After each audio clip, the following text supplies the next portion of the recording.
اگر ایک شخص اس بیماری کی اس کیفیت میں ہے کہ وہ موت کے قریب جا چکا ہے تو آپ صلی اللہ علیہ وسلم کی تعلیمات یہ ہیں، آپ فرماتے ہیں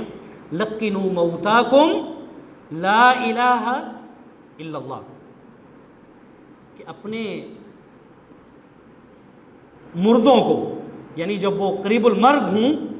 تو ان کو لا الہ الا اللہ کی تلقین کیا کرو۔ کیوں؟ اس لیے کہ ایک دوسری حدیث مبارکہ ہے من کان آخر کلامہ لا الہ الا اللہ دخل الجنہ، اور ایک حدیث میں آتا ہے واجبت الجنہ، کہ جس شخص کی آخری بات، اس کے آخری کلام لا الہ الا اللہ ہوگی تو اللہ تعالیٰ اس کو جنت میں داخل کرے گا، جنت اس پر واجب ہوگی۔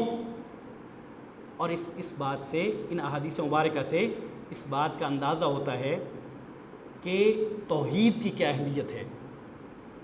اللہ کو ایک الہ ماننے کی کیا اہمیت ہے۔ تو بہر صورت جب قریب المرگ شخص ہو تو اس کے قریب کے لوگ، اس کے ورثاء،